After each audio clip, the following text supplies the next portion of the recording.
No, no, no, this can't be happening! Who are you? What are you doing here? Are you aware that a man actually stole the Monopoly game from a woman and claimed it as his own? The game, which was originally intended as a critique of capitalism, has ironically become a symbol of it. From multiple lawsuits to literal theft, here's the shocking truth about Monopoly that no one knows. It's a tale as old as time, or at least as old as the Great Depression. In 1933, during one of the darkest periods of economic hardship in the US, an unemployed engineer named Charles Darrow allegedly invented a game called Monopoly. He claimed to have taken inspiration from the desperate times and created a game of real estate trading, where wealth and fortunes could be made or lost on the roll of the dice. The game quickly became a huge success, capturing the attention of people across the country. The game pieces and the chance to get rich through real estate made it a favorite during tough economic times. The game wasn't just fun, it gave people hope during the Great Depression, a time when most were struggling financially. For Charles Darrow, the man who was credited with supposedly creating Monopoly, it was life-changing. He went from being an unknown unemployed man to a millionaire practically overnight.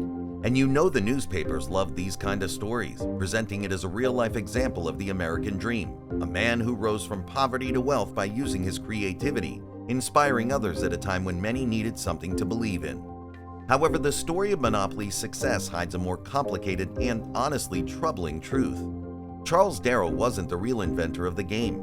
In fact, years before Darrow even knew about it, a woman named Lizzie Magie had created a game that was the foundation for what we now know as Monopoly. Now get this, her version of the game wasn't designed to celebrate making tons of money or becoming rich. Instead, it was meant to be a harsh critique of capitalism and the unfairness of a system where the rich get richer while the poor struggle. Lizzie Magie's goal was to show people how damaging monopolies and greed could be in the real world. Born in Illinois in 1866, Lizzie Magie grew up in a time of not just economic inequality, but a time when the second industrialization was in full swing. Her father, James Magie, was a progressive newspaper publisher and a passionate advocate for social justice. As a teenager, Lizzie was introduced to the ideas of Henry George, a radical economist whose landmark book Progress and Poverty deeply influenced her worldview. According to George, land was a common resource meant to benefit all people, but it was being exploited by monopolists and landlords. His solution to this injustice was the single tax, which proposed taxing landowners while taking away the tax burden on the working class. The idea hit home with Lizzie, especially as she struggled with the economic pressures of supporting her family after her education was unfortunately cut short. After moving to Washington, D.C., Magie didn't just settle into any ordinary job. She was deeply interested in spreading the ideas of economist Henry George, so she began teaching his principles about fair land ownership and economic justice. But Magie was more than just a teacher, she was also an inventor. In 1893, while working as a typist, she quickly recognized a problem with the machines. Feeding paper through them was a hassle. Using her creativity and resourcefulness, Magie invented a device in 1893 that made typewriters more efficient by patenting a device that made it easier to feed papers to the typewriter. But her ambitions didn't stop there. In her quest to keep spreading the ideas of Henry George, in 1904, Magie created her most significant invention, the landlord's game, in 1904. While it might have looked like just another fun game, Magie had a much bigger goal in mind. Unlike the other games of her time, Magie's The Landlord's Game was meant to illustrate the very injustices of capitalism that Henry George preached against. Players would buy property, charge rent, and slowly watch their opponents crumble and go bankrupt.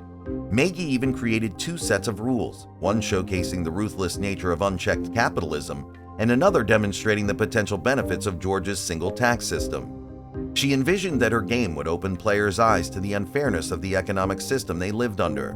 But there was one small problem. People found it incredibly fun to exploit their opponents and amass vast fortunes and wealth for themselves in the game, completely missing Magie's intended lesson.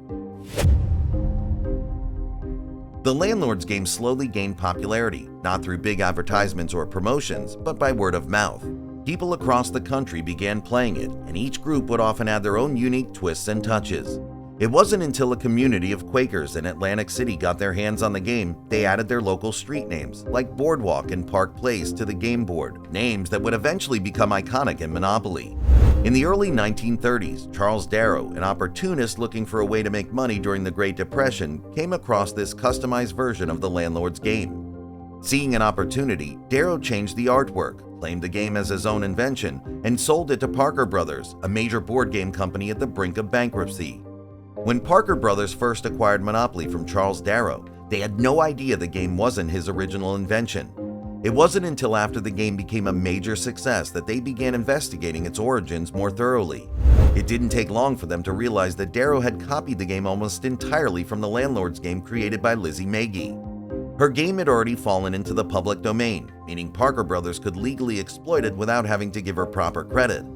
By this point, Monopoly was already a blockbuster hit, saving the company from bankruptcy, and acknowledging Magie's contribution would have disrupted the rags to riches story they had built around Darrow to sell the game.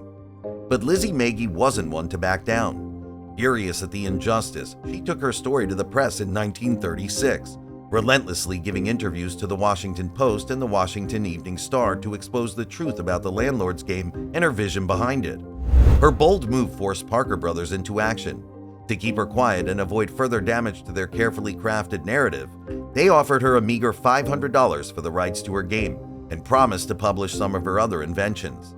This was just a token gesture, meant to placate her rather than celebrate her contribution. Unfortunately for Magie, when Parker Brothers finally re-released the landlord's game in 1939, they stripped it of its original message about the dangers of monopolies and economic inequality.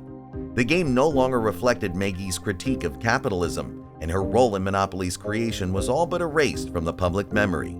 Tragically, Lizzie Magie died in 1948 from complications related to a stroke. She passed away largely forgotten, despite her significant efforts to expose the truth about the game's origin. Her contributions to the creation of one of the world's most popular board games were overshadowed by the story of Charles Darrow. It would take nearly 3 decades before an economics professor, Ralph Ansbach, would uncover the true story of Monopoly while engaged in his own legal battle with Parker Brothers over his anti-Monopoly game. What started out as a way of criticizing the unfairness of capitalism has ironically become a perfect representation of it. Monopoly as we know it today is a massive global brand, sold in more than 100 countries and translated into dozens of languages. Over the years, it has evolved far beyond a game about real estate. It now includes special editions that tap into pop culture, like Star Wars Monopoly and Fortnite Monopoly. These versions reflect not only the game's roots in property and money, but also modern-day consumerism. Originally, Magie wanted the game to teach players about the dangers of wealth concentration and the inequality it creates. But in its modern form, Monopoly's become a game where the main goal is to collect as much money and property as possible, even bankrupting your opponents along the way. This focus on amassing wealth reflects the very capitalist system that Magie's original game aimed to criticize, turning Monopoly into a symbol of the economic structure it once tried to challenge. As Monopoly evolved over the years, its focus on being strategic, competitive, and amassing wealth started to reflect real-life economic challenges. In today's world, where income inequality is growing and the dream of owning a home seems out of reach for many, Monopoly doesn't always feel like just a game. It mirrors some of the harsh realities people face. The excitement of bankrupting other players and taking everything they own can feel similar to how, in real life, wealth often accumulates in the hands of a few while others struggle to get by. On the flip side, Monopoly allows the players to experience, on a small scale, some of the financial pressures of real life.